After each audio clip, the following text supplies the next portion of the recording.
Բարև ձեզ սիրելի ունկնդիրներ, փառք որ մենք այսօր էլ կենթանին առողջին կարող ենք գալ Աստծո մոտ եւ սորել իրենից։ Թող Աստված օրհնի ժամը, որպեսզի կարդանք ուսումնասիրենք Սուրբ Հոգով եւ ճիշտ հասկանանք եւ իրագործենք մեր կյանքում Հիսուսի շնորհքով։ Հիսուսյանով խնդրեցի, փառք Որդուն եւ Սուրբ Հոգուն, այժմ եւ միշտ եւ այցյան դարերում ամեն։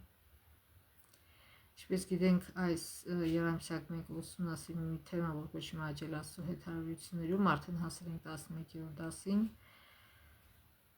որը մեր կյանքի փոթորիկների մասին է եւ հիշելու համարն է։ Հռոմեացիներ 5, 3-ից 5 համարները։ Եվ ոչ միայն այսքան, այլ նաև նեղությունների մեջ ենք վարծենում, գիտենալով, որ նեղությունը համբերություն է բերում, համբերությունը փորձառություն, փորձառությունը հույս, իսկ հույսը չի ամաչեցնում, որտեղ Աստծո սերը սփռված է մեր սրտերի, մեր Սուրբ Հոգու միջոցով, որ տրվեց մեզ։ Ընդհանրապես մարդիկ ինչով են վարծենում։ Սովորական կյանքում իրենց բարեկեցությամբ, իրենց մեքենայով, իրենց տնով, իրենց հարստությամբ, իրենց գեղեցիկ հագուստով կամ թանկանոց հագուստով կամ մի խոսքով լիքը տարբեր բաներով, բայց այստեղ Պողոս առաքյալը ասում է մեր նեղությունների մեջ ենք վարծենում։ Ինչու՞? Սա հոգևոր մարդ էր, որտեվ նեղությունները դաստիարակում են մեզ եւ նեղությունները դեղ են մեր մեղավորության համար։ Դրանք են մեզ շտկում, եթե ճիշտ ենք ընկալում, եթե ճիշտ ենք վարվում, Աստծո հետ ենք ասում նեղությունների միջով, դրանք են մեզ բուժում մեր հոգևոր ախտերից, որպեսզի մենք հետո, երբ որ Հիսուսը գա, նրա հետ գնանք իր պատրաստած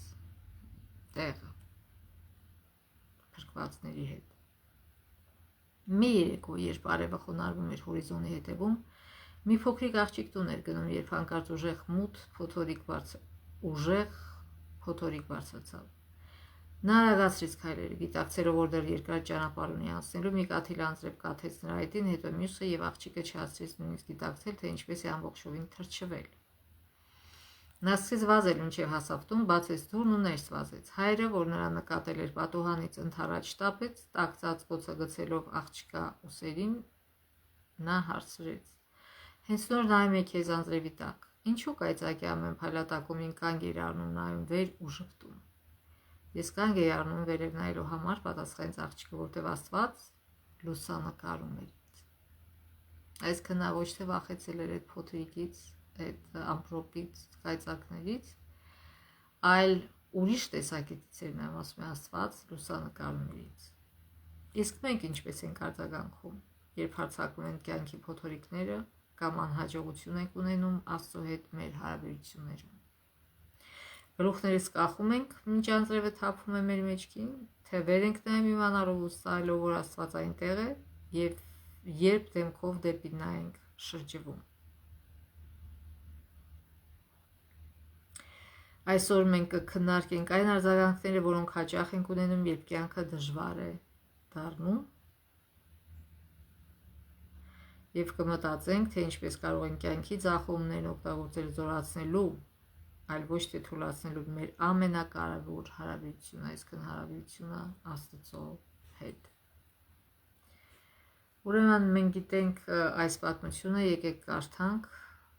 Մարկոս 4, 35-ից 41 համարները։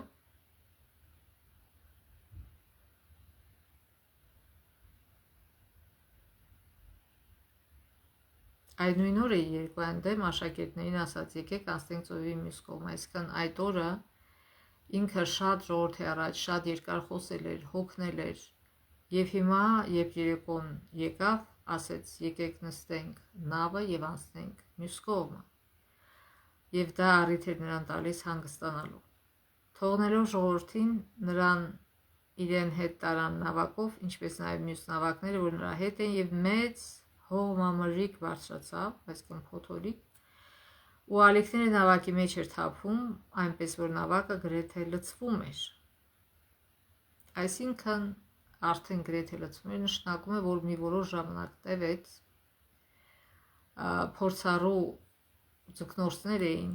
Հիսուսի աշակերտները եւ շատ փոթորիկների միջով էին անցել եւ փորձում էին իրենց ուժերով հաղթարել այդ փոթորիկը,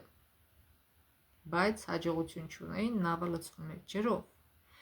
Իսկ ինքը, այսինքն Հիսուսը նավախելի կողմը բարձի վրա ննջում էր, նրան արթնացրին եւ ասացին, այսինքն այնքան հոգնած էր Հիսուսը, որ այդ փոթորիկի մեջ էլ քնած էր։ Վարդապետ, քեզ համար բնափոք չէ, որ ահա մենք կորչում ենք։ Այսինքն զարմանալի ձևով մունաթ են գալիս Հիսուսի վրա։ Հիսուսը քնած է, հոգնած, չափազանց հոգնած։ Եվ իրենք փորձում են այդ փոթորիկից հետևանքներից փրկվել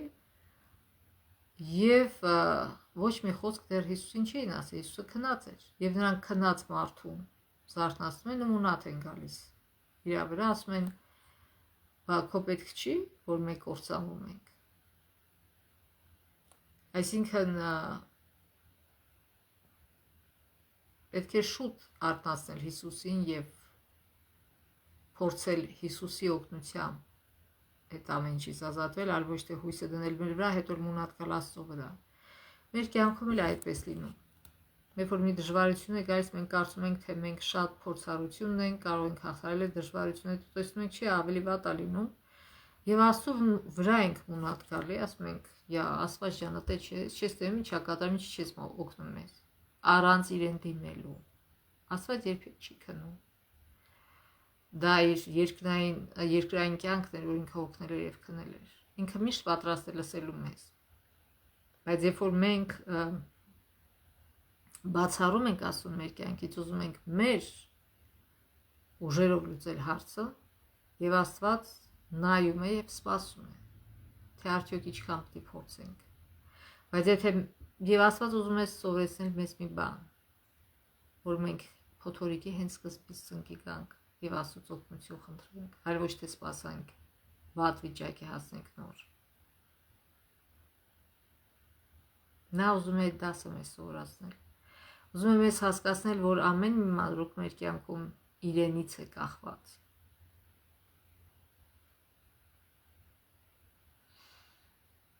Եվ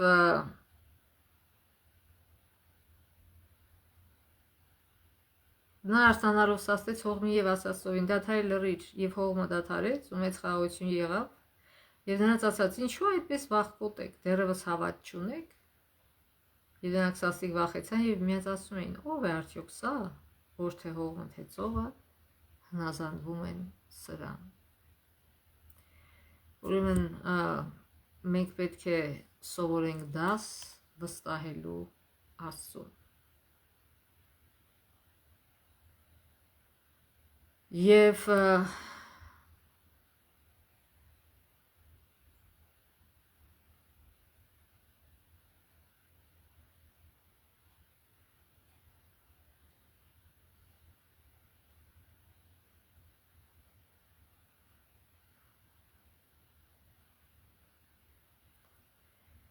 ուրեմն պրոբլեմը իրենց մոտ էր, այլ ոչ թե Հիսուսի մոտ։ Փոխանակ ավելի շուտ զարթնացնեն Հիսուսին, արթնացնեն Հիսուսին։ Հիսուսը այնքան հոգնած էր, այնքան խորն էր քնած, որ նույնիսկ չգիտեր այդ փոթորիկի մասին։ Նրանք արթնացնում են նրան եւ միանգամից մունաթ են գալիս։ Եվ շատ անգամ մենք էլ, երբ որ դժվարություն է պատահում մեր կյանքում, եւ մեր ուժերով փորձում ենք հաղթահարել այդ դժվարությունները, եւ չի ստացվում, նոր հիշում ենք Աստծուն եւ ասում ենք Աստված, մունաթ ենք գալի, փոխանակ խնդրենք։ Եվ ես շատ կարեւոր դաս եմ սովորել իմ կյանքում, եւ Աստված ուզում է, որ այդ դասը մենք բոլոր սովորենք, որ ինչ էլ որ լինի, եթե նույնիսկ թվում է մեզ դա հեշտ է հաղթահարել, մենք իզորո ենք դա անել, միևնույն է մենք պետք է անենք դա աղոթքով։ Օրինակ, երբ որ քոլեջում էի սովորում, երբ որ դասեր էի վերցնում, տարբեր դասեր եւ ոմանք ասում են, լավ, սրանք հեշտ է, այդքան չի կենտրոնանում այդ դասերի վրա եւ կարծում եմ, որ Աստծո օգնությունը չունեմ այդ դասերը հաղթահարելու մեջ։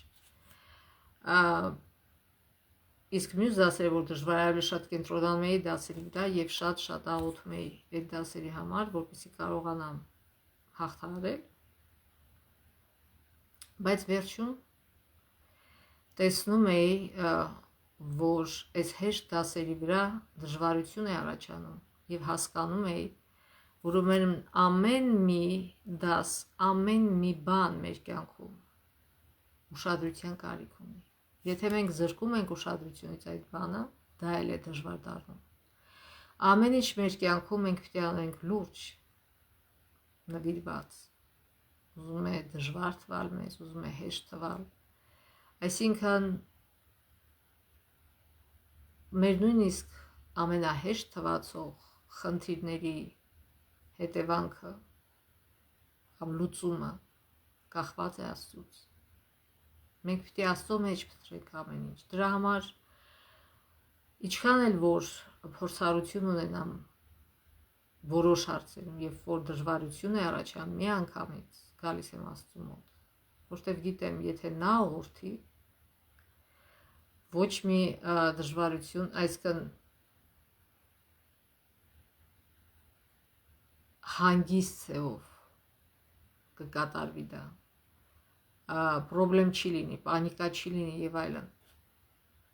Եվ դա շատ կարևոր դաս է։ Եթե մենք սովորենք այդ դասը, մենք երբեք հետո մունատ չենք գա Աստծո վրա, չենք ասի, մենք տառապանքի մեջ ենք, իսկ դու բա այնտեղ չես դնում։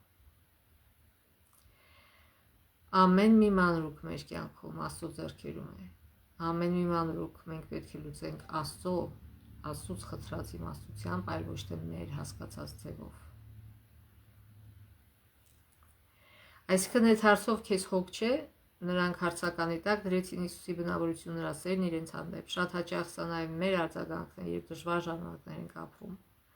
Հուսահատության մեջ մենք փորձում ենք փրկել ինքներս մեզ, ինչպես աշակերտները, իսկ երբեմն էլ երբ ցավ կամ կորուստ ենք ունենում, սկսում ենք կասկածել Աստծո սիրուն ու հոգացությանը։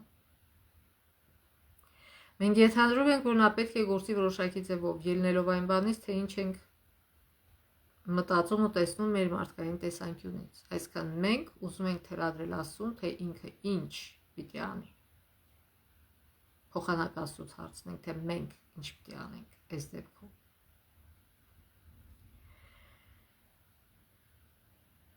Սակայն ինչպես աշակերտների դեպքում հենց կյանքի փոթորիկների մեջ է, որ Աստված կարող է գործել ամենամեծ հրաշքները։ Աստված միշտ հավատարիմ է, նույնիսկ երբ նրա ակնհայտ լռություն անհասկանալի է թվում։ Նա մեզ հետ է մեր փոթորիկների ժամանակ եւ կարող է փոթորիկը անդարտեցնել այն ժամանակ, երբ մենք չենք կարող։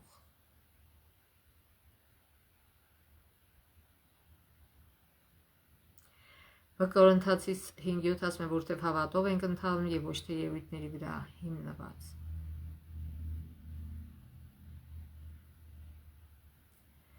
Մի ուրիշ պատմություն ուսումնասիրենք, որը գրված է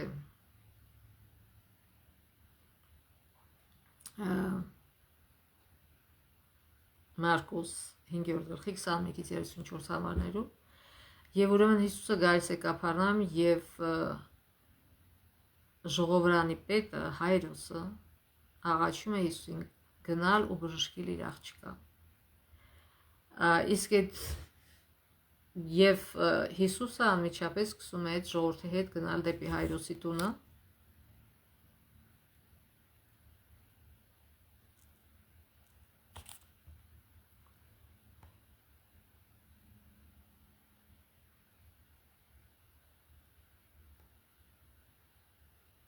Ասում է եւ Հիսուս գնաց նրա հետ 24 համարից։ Նրա հետևից գնում էր նաեւ բազում ժողովուրդ ու նեղում էր նրան, եւ մի կին կար, որ 12 տարի տարուց ի վեր արյունահոսություն ուներ։ Դուք հասկանում եք ինչ բան է 12 տարի արյունահոսել, նշանակում է, որ շատ թույլ պիտի լինես, քո հեմոգլոբինը շատ պակաս պիտի լինի եւ շատ բարդություններ է դրանից առաջանում։ Նա շատ էր տառապել բազմաթիվ բժիշկների ձեռքից եւ իր ամբողջ ունեցվածքը ծախսել էր, բայց որևէ օգուտ չէր գտել, այլ ավելի էր վատացել։ Բժիշկները ասել են մենք չենք կարող օգնել քեզ։ Նա երբ լսեց Հիսուսի մասին, եկավ ամբոխի մեջ նրա հետևից եւ ձեռքը դեպցրեց նրա զգեստին։ Այսինքն թվում է, թե այս կինը պիտի բոլորովին հուսահատ լիներ եւ իր թուլությունը չպիտի թույլ տար իրեն, որ անկողնուց վեր կենա եւ իր վերջին հույսն էր մնացել Հիսուսը։ Սուրբ Հոգին աշխատում էր իր վրա, Սուրբ Հոգին աշխատում է բոլոր հուսահատ մարդկանց սրտերի վրա եւ փորձում է ուղղել իրենց հայացքը դեպի Հիսուսը, որտեղ Հիսուսի համար ոչ մի խնդրեմ գոյություն չունի։ Հիսուսի համար չկա ամբուժելի հիվանդություն։ Եվ այս կինը լսեց Սուրբ Հոգու ձայնը եւ սիպեց իրեն անկողնուց վեր կենալ եւ գնալ եւ խնդրել Հիսուսին եւ գտնել։ Գտնելը կարող էր գտնել, բայց արդյոք հեշտ էր մոտենալ Հիսուսին։ Ինքը Հիսուսը միշտ շրջապատված էր ամբոխով եւ ամբոխը հնարավոր չի ճեղքել։ Մանավանդ այս թույլ կնոջ համար։ Հիվանդ թույլ կնոջ համար։ Հիշում եք, որ 4 ընկերները բերեցին իրենց ընկերոջը, որը պարալիզացված էր, եւ որտեվ չկարողացան ամբոխը ճեղքել եւ մտնել տուն, տանիքը բացեցին եւ տանիքով իջացրին Հիսուսի առաջ, որ Հիսուսը բուժի այդ մարդուն։ Իսկ այս խեղճկինը չուներ, մենակն էր եկել։ Ոչ մեկ ինքը այդքան թույլ առնահասող վիճակում ոչ մեկ չկար իր կողքին, որ իրեն օգներ, կար, նեցուկ լիներ, չկար։ Աստված էր, որ ուժ էր տալիս այդ կնոջը, հետևել այդ ամբողջին եւ համոզված եմ, որ բազմաթիվ անգամ ինքը չի կարողացել դա անել եւ վերջապես Աստված տեսնելով իր հավատքը ինքը ընթരാճ գնաց նրան։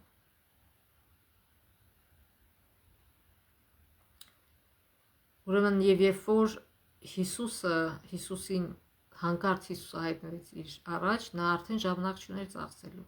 որտեղ շարժման մեջ էր այդ ամբողը։ Հիսուսը գնում էր դեպի Հայրոսի տունը եւ ինքը չէր կարող ասել, օ, նախ եւ առաջ կիներ, ամաչում էր, որ առնահոսում է եւ այլն, չէր կարող բոլոր այդ ամբողի առաջ կաներ ասել Հիսուս խնդրեմ օգնի եւ նա որոշեց իր մտքի մեջ, այսինքն այնքան հավատք ուներ այս կինը,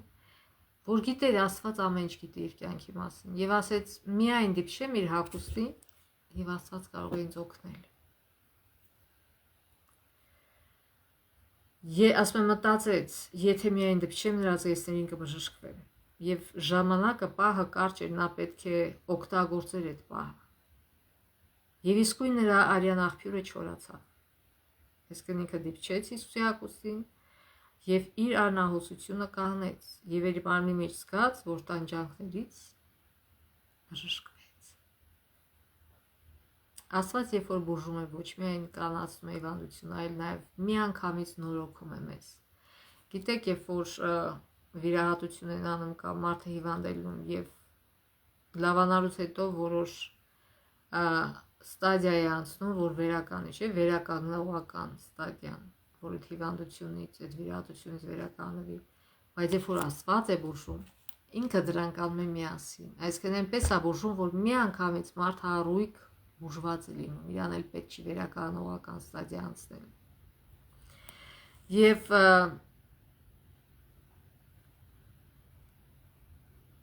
Հիսուս իսկույն ինքնին մեջ իմանալով իրենց դուրս եկած զորությունը դարձավ դեպի ամբոխ եւ ասաց. Ով դիպավ ինձ կեսներին։ Հիսուսը լավ գիտեր, ինքը ամեն ինչ գիտեր, բայց ինչի ինքը կանեց, արդյոք ուզում էր ամաչացնել այդ կնոջը։ Եվ մի քանի եւ նույնիսկ աշակերտները ասացին, եւ այս կինը չէր ասում։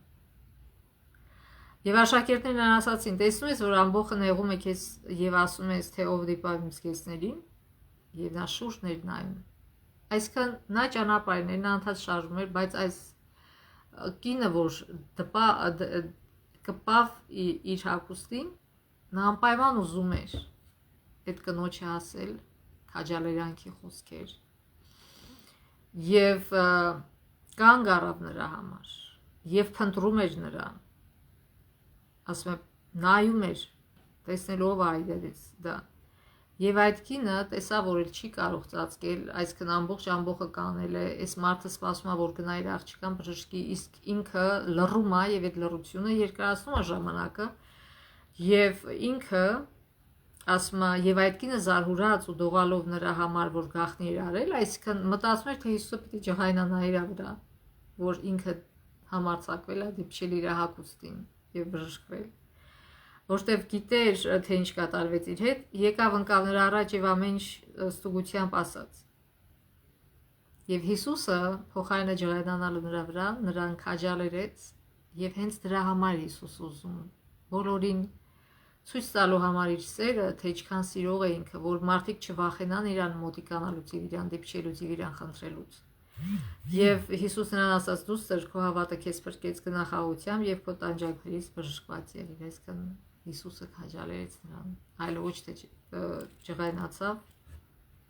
ինչպես կարծում էր այդ կինը, որ կջղայնանա իր վրա, կբարկանա։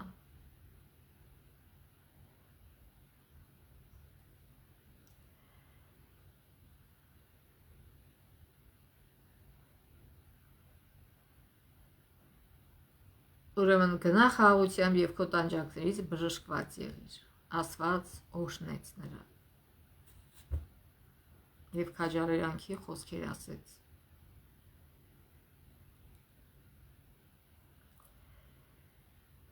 Այս դեպքը ցույց է տալիս Հիսուսի հոգատարությունն ու գթասրտությունը հիվանդների ու միայնակների հանդեպ նրանց, ովքեր սովորաբար կորչում են ամբոխի մեջ։ Այդ օրը շատերն էին սեղմված Հիսուսին, տարուբերվելով ամբոխի հետ, սակայն մեկը հատուկ դիտավորությամբ ձեռքը մեկնեց Հիսուսին, որպեսզի դիպչի նրան ստանա այն օրհնությունը, որի կարիքը ուսատորեն զգում էր։ Սակայն նրան բժշկեց ոչ թե դիպչել, այլ հավատքը, որն առողջացրեց նրան։ Շատ մարդիկ էին նրան դիպչում, չէ՞։ Պետրոսը ասեց, այսքան մարդ ա քեզ դիպչում, ինչ ես այդ անիմաստ հարցը տալիս։ Եվ հիմա է շատ մարդիկ դավանում են, հավակնում են, որ իրանք հավատք ունեն, որ իրանք Հիսուսին հավատում են, այսպես ասած դիպչում են Հիսուսին, մոտիկ են, իբր թե Հիսուսին, բայց արդյոք ուրեմն օրհնություն այդքան մարդ կար եւ չեմ կասկածում, որ շատ հիվանդներ կային եւ դիպչում էին իրան, բայց ինչի չէին բուժվում, որտեվ հավատք չունեին։ Ուղղակի ոմանք հետաքրությունից, ոմանք չէին հասունացել, նրանք ուղղակի գնում էին Հիսուսի հետևից, չկասկածելով, որ այս մարդը ուժ ունի իրենց բժշկելու, թե հոգեպես, թե ֆիզիկապես, թե մտավոր։ Եվ այդ իրանց դիպչելը ոչ մի օգուտ իրանց չէր տալի, նույնը մենք ենք։ Մենք պետք է կնոջ պես ծարավ հոգով, հավատքով գնանք Հիսուսի առաջ եւ իր հետ շփվենք, դիպչենք իրան, իր խոսքը կարդանք, աղոթենք իրեն Սուրբ Հոգու օգնությամբ, այդպես նպատակասլաց, այդպես ջանասեր, ինչպես էս կին արեց, որպեսզի օրհնված գնանք Հիսուսի մոտից։ Բայց եթե մարդը չի զգում, որ ինքը կարիք ունի Հիսուսի, ոչ մի օրհնություն էլ չի ստանա։ Էլեն Ուայդայի փափագը Փրկիչը կարող էր տարբերել հավատքի բումը անփույթ ամբոխի պատահական դիպչելուց։ Երբ որ մենք մոտենում ենք Հիսուսին, արդյոք մենք անփույթ ամբոխի պես ենք, թե կնոջ պես հավատով լեցուն։ Թող սա շատ կարևոր դաս լինի մեզ համար։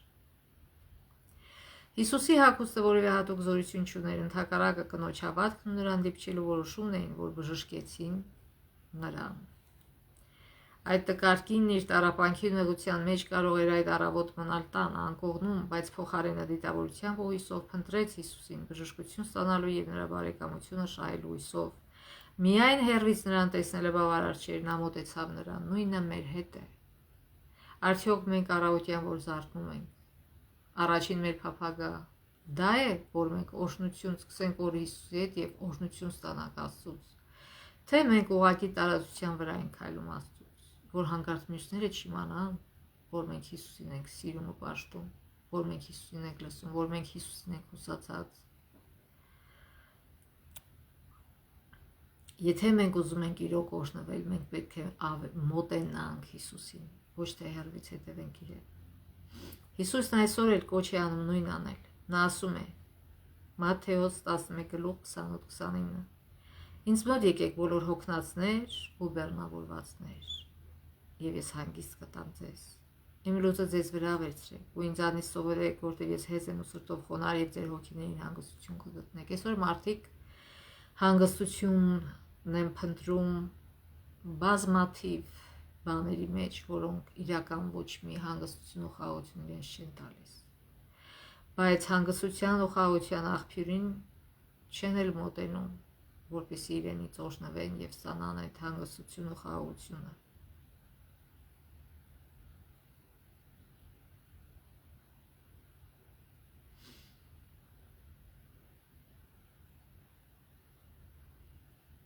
Եվ նորից կարդանք այդ հիշելու համար։ Եվ ոչ միայն այսքան, այլև բարձրացնում ենք մեր նեղությունների մեջ եւս, ուրեմն Հռոմեացիս 5 գլուխ 3-5 համարը։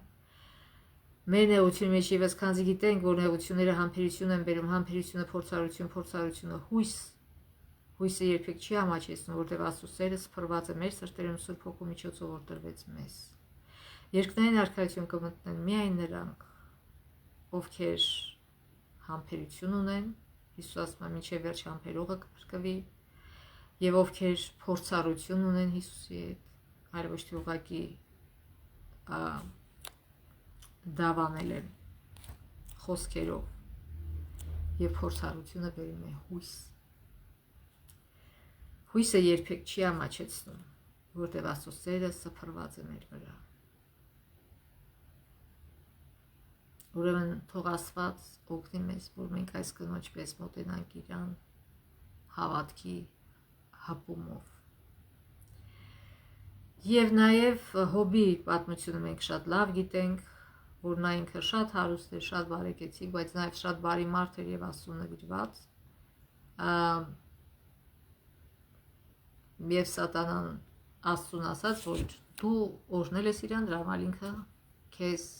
հավատարիմ է, սիրում է։ Հələ մի հատ այդ ամեն ինչ վերցրա իրանց եւ կպարզենք իրական ինքը քեզ սիրում է թե ոչ։ Եվ մենք հիշում ենք, որ մի օրում Հոբը կորցրեց ամեն ինչ։ Իր ամբողջ հարստությունը, կորցրեց իր զավակներին, տունը ամեն ինչ։ Բայց Հոբը ասեց Աստված տվեց, Աստված վերցրեց։ Ինքը գիտեր, որ ինքը մերկ է, ասում է ես մերկ եկա այս աշխարհ եւ մերկ էլ գնալու եմ։ Աստված տվեց, Աստված վերցրեց, թող փառավորվի Իրանը։ Եվ երկրորդ անգամ արդեն Սատանան ասում է իհարկե Իրան չկպար դրա համար։ Հələ մի հատ Իրան կպի, թույլ տուր։ Իսկ ինքը նեղություն իր մարմնի վրա կրի, այն ժամանակ երևա սիրում է քեզ թե չէ։ Եվ Աստված ասեց լավ, թույլ եմ տալիս որոշ ժամանակով իրեն առողջությունից զրկես։ Եվ Սատանան ինչ արեց, ասում է ոտքից գլուխ նրան ահավոր պալարներով այսքան կարծեմ թե բորոտություն կպավ, որը ամբուժելի էր եւ ոչ մեկ չէր կարող իրեն օգնել եւ այդ հեղինակավոր հարուստ բարի մարդը հանկարծ հայտնվեց ամենախղճուկ պարագաների մեջ, երբ որ իր ընկերները եկան իբր թե եւ ընկերներն էին հարուստ ու բարեկեցիկ, ոնց որ ինքը իբր թե իրեն օգնելու եւ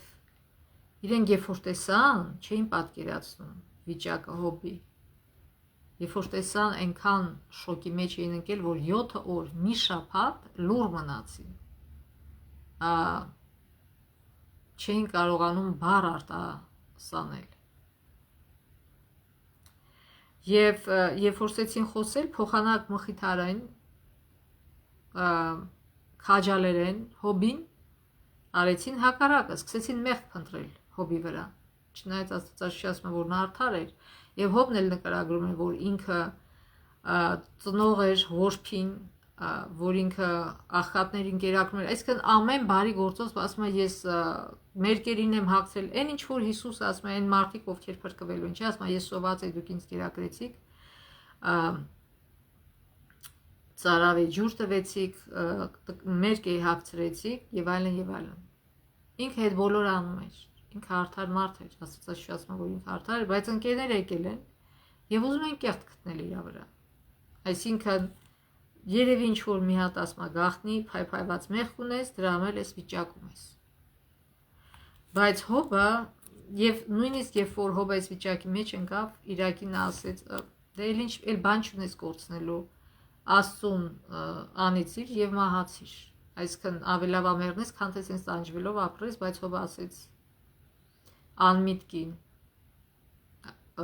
մի աս այդ բանը։ Ես ասում եմ, մերկեմ դուրս եկե, այսինքն Աստված տվեց, Աստված վերցրեց։ Թող փառավորվի Աստծո անունը, այսինքն նույնիսկ այդ պարագայում ինքը չմեղանջեց, չնայած իր կինը դրդում էր դրան։ Եվ Հոբ 19:23-27-ում ինքը ասում է. Ինչ կլիներ, որ կարողանայի ես գրել խոսքերս հավիտենական մի մատյան մեջ գրանցել դրանք, երկաթե գրչով կապարի կամ թևեմերի վրա փորագրելով, քանի որ գիտեմ, Հոբի հավատքը չէր մարել, ինքը լավ էր ճանաչում այն Աստծուն, ում ինքը փառավորում էր, նույնիսկ այդպիսի ահավոր վիճակի մեջ։ Ասում է, քանի որ գիտեմ, հավերժական է նա, ով երկրի վրա պիտի փրկի ինձ, հարություն տալով մարմնիս, որ այս բոլորը համբերեց տարավ, Տիրոջ կողմից են հասել բոլորը, որ ինքս անձամբ քաջ գիտակցում եմ, ինչ որ տեսել եմ ես իմ աչքերով, ոչ թե ուրիշը, այդպես ամեն ինչ իմ գիտեք, թարգմանություններից մեծամասնությունների մեջ Հոբը ասում է, ճիշտ թարգմանությունը այս է, որ իմ աչքերը կտեսնեն իրեն, իմ փրկչին, ինքը ասում է փրկիչ, այլ ոչ թե ուրիշի աչքերը։ Ինքը հավատում է, որ նույնիսկ եթե հիմա մանա Աստված իրեն հարություն է տալու, այսինքն դեռ այն ժամանակ մարդիկ գիտեին Հիսուսի երկրորդ գալուստի մասին եւ հարության մասին, որտեվ բերանացի այդ բոլորը անցնում էր, չէ որ Աստված կիսվել էր իր փրկության ծրագրի այդ մարդկանց հետ եւ բերանացի այդ ծրագիրը իրարից սովորում են եւ Հոբը լավ գիտեր ապագան եւ Աստծո խոստումները։ Եվ Հոբ 23:8-12 համարներում ասում է. Թե առաջ գնա ու ես չլինեմ, ինչպես կիմանամ դեպքերը վերջին, իր ձախ ձեռքը, որ ստեղծեց նրան, ես չբռնեցի, թե որ չեցնի աչքն ինձ վրա, դա միևնույն է չեմ նկատի ես, քանի որ ինքը գիտե իմ վարքը, քննել, կշռել է, կարծես թե ոսկի։ Ուզում է ասել, Աստված ինձ ոսկու պես զտել է։ Մենք գիտենք, չէ, որ երկնքի արքայություն կմտնեն նրանք, ովքեր այդ վառարանի մեջ, որտեղ զտում են ոսկին, Աստված մեզ համատում է ոսկու հետ, որը պատված է զանազան ավելորդ բաներով, եւ ինքը այդ դժվարությունների մեջ, որոնք դժվարությունների վառարան են, անցկացնում է մեզ եւ զտում է մեզ այնց ամեն կեղտոտություն, ամեն ինչ, որպեսի իր պատկերը փայլի մեր մեջ։ Եվ ոսկերի չին, երբ որ հարցում են, բա որտեղից գիտես, որ սա մաքուր ոսկի, ասում են, երբ որ նայում են, տեսնում եմ իմ պատկերը։ Այսինքն Հիսուսը այնքան է զտում կեղտերից մեզ, որ երբ որ նայում է, տեսնում արդեն իր պատկերն է, արդեն ինքն է ապրում մեր մեջ, արդեն ոչ թե Պողոսի ասած ես եմ ապրում, այլ Հիսուսն է ապրում իմ մեջ, ինքը իր պատկերը տեսնում է մեր մեջ եւ հասկանում է, որ իր գործը արդեն արված է։ Մենք պատրաստ ենք երկնքի արքայությունը ժառանգելու։ Եվ նույնը ասում է Հոբը, որ ասում է ինձ փորձեց Աստված եւ ես ոսկի պես դուրս եկա։ Այսինքն Աստված ինձ սարքեց մաքուր ոսկի։ Կըմբռնեմ նրա պատվիրանները, կընթանամ նրա ճանապարհներով ու ել չեմ շեղվի։ Նույնիսկ այդ վիճակում, նույնիսկ տանջանքների մեջ ինքը ասում է միևնույն է, ես հավատարիմ եմ մնալու Աստծուն։ Իրա պատվիրաններով եմ շարժվելու ու չեմ շեղվի։ Պատվիրաններից դուրս չեմ գա բնավ, որ չմեռնեմ ես, խոսքերը նրա ծոցումս կպահեմ։ Այսքան անգին ու թանկարժեք էր նրա համար Աստված եւ իր խոսքերը, եւ Աստված ապացուցեց սատանային, որ Հոբը իրեն է սիրում, առանց որևիցե պայմանի,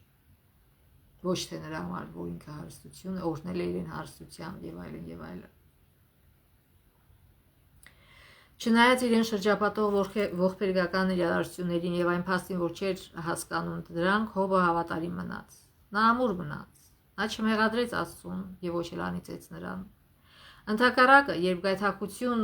ունեցավ Աստծուն մեղադրելու, հայտարարեց իմ մոր արգանդից մերկ եմ դուրս եկել, մերկ էլ այնտեղ պիտի վերադառնամ, Տերը տվեց, Տերն էլ առավ, Տիրոջ անունը թող օրհնյալ լինի։ Երայն թե շատ մարդիկ սա հասկանային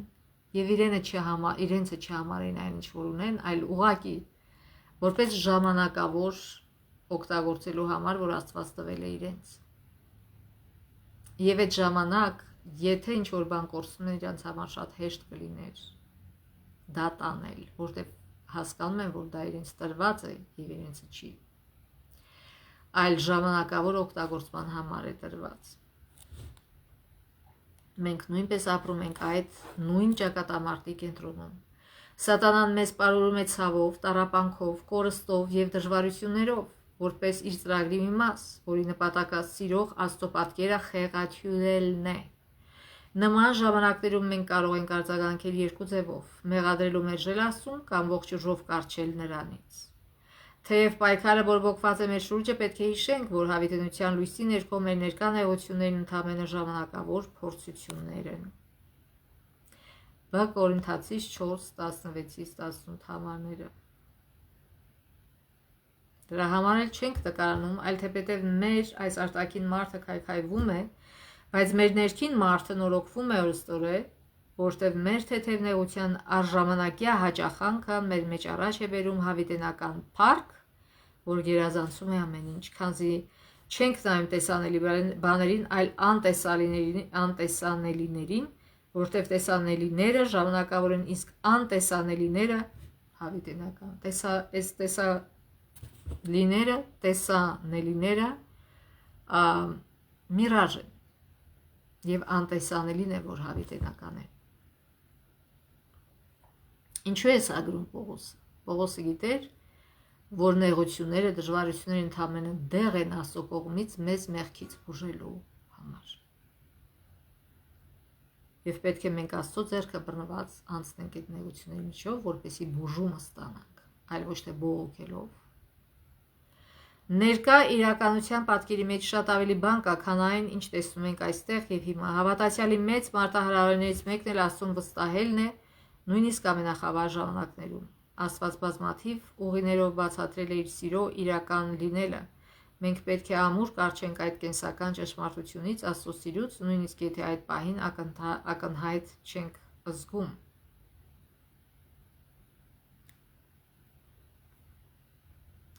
Պետք է հասկանանք, որ Աստված ուզում է մեզ զտել ամեն կեղտից, որպեսզի մենք մաքուր ոսկի մնանք։ Եվ մյուս պատմությունը, որ այսօր ուսումնասիրենք, դա Էմաուսի ճանապարհին գտնվող երկու աշակերտներն էին, որոնք հիասթափված էին, որտեղ Քրիստոսը խաչվել էր, այսինքն մահացել էր, եւ իրանք, երբ որ գնում էին դեպի Էմաուս, իրենց մտքով վերարտադրում էին այդ բոլոր իրադարձությունները։ Գիտեք, որ մեր կյանքում իրադարձություններ լինում եւ մենք շատ ենք տպավորում, շատ երկար, միուցե օրեր, անդադար այդ բոլոր իրադարձությունները մեր մտքով անցնում են։ Իսկ ինչ իրադարձություններ են եղել։ Հաղթական մուտքը Երուսաղեմի, տաճարի մաքրումը, Զատկի ինտրիգը Վերնատանը, Հիսուսի աղոթքը Գեթսեմանիում, Հուդայի նողկալի դավաճանությունը, դատավարությունը, ծաղրը, ծեծը, Հիսուսի վիրավոր մարմինը, խաչին կախված նրա վերջին խոսքերը նախքան հոգին ավանդելը, երբ կեսօրվա երկինքը խավարեց, տաճարի վարագույրի պատռվելը, արդարների գերեզմանները բացվելը, Հիսուսի մարմինը խաչից զգուշորեն իջեցնելը եւ շաբաթից առաջ գերեզմանում դնելը, եւ ապա շփոթություն, հուսահատություն ու աշակերտների մտքում առաջացած հարցեր։ Ինչպես կարող էին այդքան սխալվել։ Գիտեք, իրանք սխալ, այսինքն իրենց ռաբիները, ուսուցիչները սխալ կերպար էին իրանց տվել, սխալ ձևով էին մեկնաբանել իրանց համար Աստվածաշունչը, որ Մեսիան գալու է, իրենց շատ ենք ասել սա։ Հռովմեացիները ծիծազատի իրենց սարքի գերիշխող ժողովուրդ, ինչը հիմա փորձում է, ինչին հիմա փորձում է հասնել այդ երկիրը իր ղեկավարի հետ հանդերձ, մեղանչելով Աստծո առաջ, կոտորած անելով բազմաթիվ ազգերի եւ նույն, այսինքն իրենք այն նույն խելքին են մնացել, նույն հասկացողությանը, ինչպես եւ այն ժամանակ։ Եվ դա էին սովորացնում։ Հիսուսի հետևորդները հիասթափված, հուսահատ ու շփոթահար էին։ Սա նրանց կյանքի ամենամեծ ձախողումն էր, այն ինչ նրանք դեռ չէին տեսնում, այն էր, որ սա ընդամենը մի պահ է բոլոր ժամանակների ամենամեծ պատմության մեջ։ Երբ նրանցից երկուսը քայլում էին Էմաուս տանող ճանապարհով, Հիսուսը հայտնվեց ու քայլեց նրանց կողքին։ Ղուկաս 24:13 համարից։ Եվ ահա նույն օրը աշակերտներից երկուսը գնում էին մի գյուղ, որի անունը Էմաուս էր եւ որը Երուսաղեմից հեռու էր մոտ 11 կիլոմետր, այսինքն սա գրած է կիլոմետր մղոն բնագրում այն ժամանակվա չափով էր գրած։ Եվ նրանք միմյանց հետ խոսում էին կատարված բոլոր անցուդարձների մասին, եւ միշտ նրանք խոսում էին ու վիճում, ինքը Հիսուս մոտեցավ ու գնում էր նրանց հետ, բայց նրանց աչքերը բռնված էին, որպեսզի նրան չճանաչեն։ Այսինքն այնքան էին կենտրոնացած այդ ամեն ինչի իրանց հուսահատության, իրանց հուսախաբության վրա, որ չճանաչեցին։ Եվ նրանց ասաց. այդ ինչ բաներ են, որոնց համար քայլերից վիճում եք միմյանց հետ եւ տրտմած եք։ Ուզում էր, որ իրենք արտահայտվեն ասել։ Նրանցից մեկը, որի անունը Կղեոպաս էր, ասաց նրան. Երուսաղեմ միայն դու ես, որ չես իմացել, թե ինչերը կատարվեցին այնտեղ այս օրերին, եւ նրանց ասաց. ինչ։ Այսինքն ուզում էր իրանց տեսանկյունը իմանալ։ Եվ նրանք ասացին. Հիսուս Նազովրեցու մասին, որ եղավ մարգարե մարդ հզոր գործերով եւ խոսքերով Աստծո եւ ամբողջ ժողովրդի առաջ, եւ թե ինչպես մեր քահանապետները ու իշխանավորները նրան մատնեցին մահվան դատաստանի ու խաչը հանեցին նրան։ Միայն նրա համար, որ իրենց պատկերացրած մեսիան չէր, որ իրենց ուզածը չարեց, այլ դրա համար։ Մենք ակնկալում ենք, թե նա է, որ փրկելու է Իսրայելը, սակայն այս բոլորով հանդերձ այս երրորդ օրն է, որ այդ բաները կատարվեցին։ Այլ նաև մեզ զարմացրին մեր միջից մի քանի կանայք, որոնք վաղարավության գերեզման էին գնացել եւ նրա մարմինը չէին գտել, նրանք եկան ու ասացին, թե նա մի տեսիլ էին տեսել հրեշտակների, որոնք ասում էին նրա մասին, թե կենդանի է։ Ապա մեզնից ոմանք էլ գերեզման գնացին եւ գտան այնպես, ինչպես կանայք ասել էին, բայց նրան չտեսան։ Եվ Հիսուս ասաց նրանց. ով անմիտ եւ թուլասիրտ մարդիկ,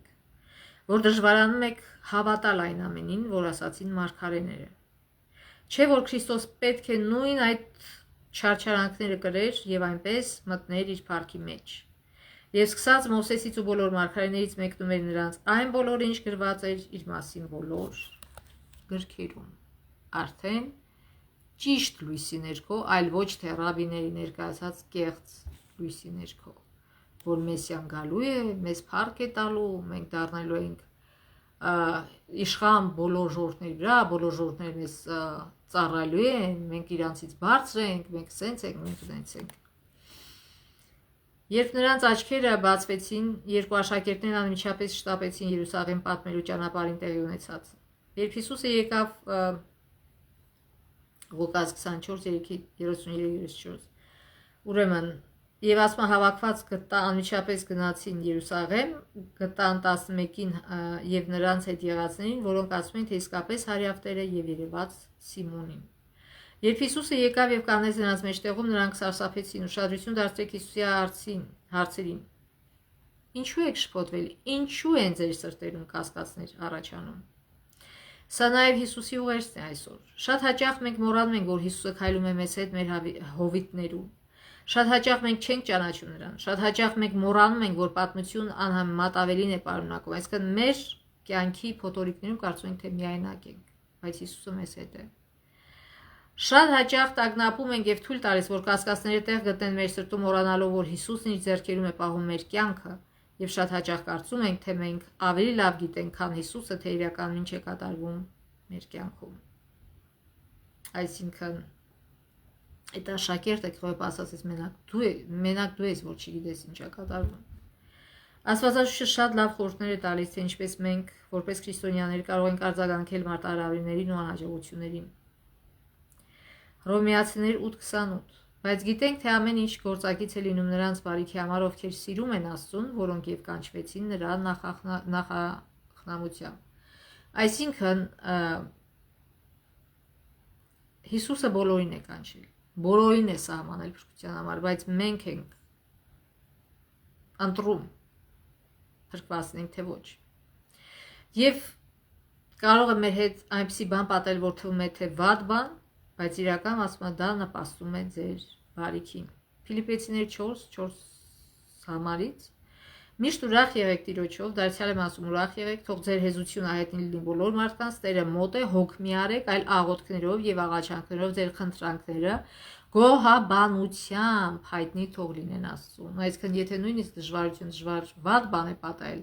ծնկի եկեք գոհաբանեք Աստծուն եւ իրենց խորհուրդ հարցրեք եւ իմաստություն։ Եվ Աստծո խաղաղությունը, որ վեր է, քան ամենայն միտք պիտի պահի ձեր սրտերի եւ մտածումների Քրիստոսով, երբ որ մենք հեզությամբ, խոնարհությամբ իր առջև ծնկի գան գոհաբանենք իրան եւ իրանից խնդրենք իմաստություն հաղթարելու դժվարությունը։ Այդ ժամանակ մենք խաղաղություն կունենանք Քրիստոս Հիսուսով։ Եվ վերջապես եղբայրներ, ինչ որ ճշմարտությամբ, ինչ որ պարկեշտությամբ, ինչ որ արդարությամբ, ինչ որ սրբությամբ, ինչ որ սիրով, ինչ որ բարի համբավով, ինչ որ առաքինությամբ, ինչ որ գովությամբ, այն խորհեցեք։ Ինչ որ ուսուցանեցիք, ընդունեցիք, լսեցիք եւ ուսուցանվեցիք, ընդունեցիք, լսեցիք եւ տեսակի մեջ այն արեք։ Այսինքն, երբ որ մենք պատրաստվում ենք ինչ որ բանի մասին մտածել, խորհել, ինչ որ բան անել, մենք պետք է հարց տանք մեզ. արդյոք դա ճշմարիտ է, արդյոք դա պարկեշտ է, արդյոք դա արդար է, արդյոք դա սուրբ է, արդյոք դա սիրով է, բարի է, առաքինի է, գովելի է, եւ եթե պատասխանը ոչ է, մենք պետք է կանգ առնենք, այդ միտքը շպրտենք մեր միջից, եւ եթե արդեն սկսել ենք անել, դադարենք եւ չանենք։ Հակոբոս 1:2-4 Եղբայրներ, ամենայն ուրախությամբ արժանի համարեցեք, երբ տեսակ փորձությունների մեջ ընկնեք։ Մի ջղայնացեք, մի կատաղեք, մի բարկացեք, մի հուսահատվեք, այլ ասма ուրախություն համարեք։ Իմացեք, որ ձեր հավատի փորձը համբերություն է առաջ բերում, իսկ համբերությունը թող դրսևորվի լույսությամբ, որպեսզի անթերի եւ կատարելնեք ոչ մի բանով պակասնեք, այսինքն հավատքը երբ է առաջանում մեր դժվարությունների ժամանակ, ոչ թե լավ օրերին։ Հակոբոս 1:12 Երանելի այն մարդը, որ համբերում է փորձության, որտեղ եթե փորձության մեջ հաստատ լինի, կստանա կյանքի պսակը, որը Տերը խոստացավ իրեն սիրողներին։ Այո, երանելի է այն մարդը, որ համբերում է փորձության, այլ ոչ թե հուսահատվում է եւ սկսում է Աստծուն վատաբանել։ Կորինթացիներ B1:4 որ մխիթարում է մեզ մեր բոլոր ներողությունների մեջ, որպեսզի մենք կարող լինենք մխիթարելու նրանց, որոնք ամեն տեսակ ներողությունների մեջ են, այն մխիթարության, որով մենք ենք մխիթարվում Աստծուց։ Վերջում կարդանք White-ի տեսիլքի մասին։ Կարծես նստած է խոր հուսադության մեջ, դեմքս ձեռքերիս մեջ, սա գրված է նրա վաղ ստեղծագործությունների գրքում եւ ինքը պատմել իր տեսիլքը։ Կարծես նստած է խոր հուսադության մեջ, դեմքս ձեռքերիս մեջ առած եւ այսպես էի մտածում. եթե Հիսուսը երկրի վրա լիներ, կգնայի նրա մոտ։ Ինչպես Հոբն էր արտահայտվում, հիշում եք։ Կխոնարհվեի նրա ոտքերի առաջ եւ կպատմեին բոլոր տառապանքները։ Հոբներ էր ասում, այս մահ երային թե մի հատ մատյան լիներ, որի մեջ գրեի իմ տառապանքները։ Նա չէր շրջվի ինձանից, կողորմեր ինձ, իսկ ես միշտ կսիրեի ու կծառայեի նրան։ Հենց այդ պահին դուռը բացվեց, եւ մի գեղեցիկ դեմքով ու կերպարանքով անձնարարություն մտավ ներս, նա խղճահարությամբ նայեց ինձ եւ ասաց. «Ցանկանում ես տեսնել Հիսուսին։ Նա այստեղ է, դու կարող ես տեսնել նրան, եթե փափագում ես, վերցրու քո ողջունեցած ու հետևիր ինձ»։ Ես անասելի ուրախությամբ լսեցի այս խոսքերը, հավաքեցի փոքրիկ ունեցվածքս, բոլոր թանկարժեք զարդերն ու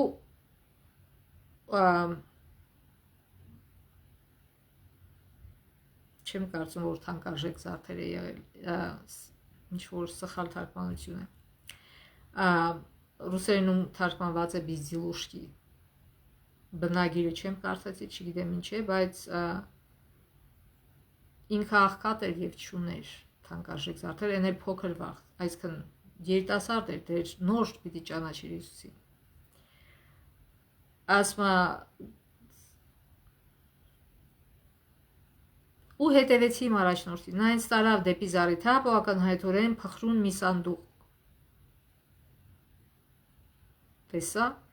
երբ սկսեցի բարձրանալ աստիճաններով, նորից սխալ թարգմանած, ու ոչ թե ակնհայտորեն փխրուն մի սանդուղք, այլ այդ կարծեցյալ փխրուն, ոչ թե փխրուն էր այդ սանդուղքը, այլ կարծեցյալ փխրուն էր։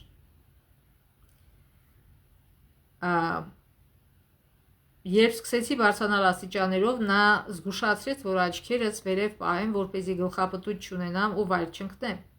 Շատերը, որ նույնպես բարձրանում էին այդ կտրուկ վերելքով, ընկան նախքան գագաթին հասնելը։ Այսինքն իրենց առաջ գնացողները, որտեղ չէին նավվել, ներքև նայեցին եւ ընկան։ Վերջապես հասանք վերջին աստիճանին ու կանգնեցինք մի դռան առջև։ Այստեղ իմ առաջնորդը հրանգեց թողնել այն ամենը, ինչ բերել է ինձ հետ։ Ես ուրախությամբ գետնին դրեցի դրանք։ Այսինքն չի ափսոսում այդ ֆիզիկական իրերը, այսպես ասենք։ Նա բացեց դուռը եւ հրամայեց ներս մտնել։ Հաջորդ ակնթարթին ես կանացի Հիսուսի առջև։ Անհնար էր շփոթել այդ գեղեցիկ դեմքը։ Բարություն ու վեհություն ճարակող այդ դեմքը ուրիշ ոչ մեկին չէր կարող պատկանել։ Երբ նա հայացքն ինձ հառեց, ես իսկույն հասկացա, որ նա ծանոթ է իմ կյանքի բոլոր հանգամանքներին, իմ բոլոր մտքերին ու զգացմունքներին։ Ես փորձեցի խուսափել նրա հայացքից, զգալով, որ չեմ կարող դիմանալ նրա որոնող աչքերին, բայց նա ժպտալով մոտեցավ, ձեռքը դրեց գլխիս եւ ասաց. «Մի վախեցիր»։ Քանի անգամ է Հիսուսը այս նույն բառերը՝ «մի վախեցիր» Աստվածաշուն գրված, քանի անգամ է նա ասում եւ հին եւ նոր կտակարանում։ Նրա քաղցր ձայնի հնչյուններն այնպիսի երջանկությամբ լցրին հոգիս, որպիսի նախկինում չէի զգացել։ Ես այնքան երջանիկ էի, որ չէի կարողանում բառ անգամ արտասանել, բայց անասելի երջանկությունից հաղթահարված անկա նրա ոտքերի առաջ։ Մինչ այնտեղ պառկած էի անօգնական իմ առջևով գեղեցկության ու փառքի տեսարաններ անցան ու թվաց, թե հասել եմ երկնային անվտանգության ու խաղաղությանը, վերջապես ուժերս վերադարձան եւ ոտքի կանեցի Հիսուսի սիրառատ հայացքը դեռևս ինձ վրա էր, իսկ նրա ժպիտն ուրախությամբ լցրեց հոգիս։ Նրա ներկայությունը սուրբ երկուղջացությամբ ու անարտահայտելի սիրով լցրեց ինձ։ Այս երազն ինձ հույս տվեց եւ հավատ, եւ Աստծուն վստահելու գեղեցկությունն ու պարզությունը սկսեց լուսավորել խավար հոգիս։ Այսինքն Էլեն Ուայթի կյանքի մեջ փոքր հասակից դեռ փոթորիկ տեղ ունեցավ դժվարություն, ինքը մի քանի տարի սպասում է, որ ինքը շուտով կմահանա այդ փոքր ժամանակ, բայց դա չեղավ։ Եվ այդ փոթորիկի մեջ ինքը արդեն հուսահատ էր, եւ ինչպես Հոբը իր հիվանդության մեջ ներկայացրեց, ասեց. «Ախ, երայն թե տեսնեի, գրեի իմ ցավերը»։ Նույն խոսքերը կարծես թե նրա շուրթերից դուրս եկան եւ անմիջապես Աստված պատասխանեց եւ նրան հույս տվեց, հույսի կրակը վառեց նրա սրտում, իր խավար հոգում։ Այո, մեր հոգին խավարեցնում է մեր անհուսությունը, մեր տխրությունը, մեր անհավատությունը։ Կյանքի ձախողումների մեջ մենք պետք է կենտրոնանանք Հիսուսի եւ այն բանի վրա, ինչ նա բացահայտում է Աստծո սիրո մասին։ Հռոմեացիներ 8:18։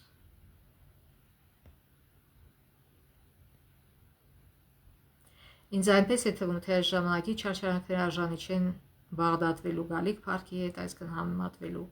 գալիք փառքի հետ, որ հայտնվելու է մեզ եւ 28 համարը, բայց գիտենք, թե ամեն ինչ գործակից է լինում նրանց բարիքի համար, ովքեր սիրում են Աստծուն, որոնք եւ կանչվեցին նրա նախասահմանումով։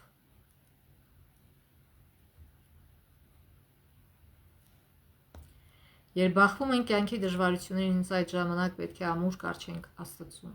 Այս երամսյակի ընթացքում ուսումնասիրած բոլոր թեմաներն էլ նպաստում են Աստծո հետ ամուր հարաբերություն պահպանելուն կամ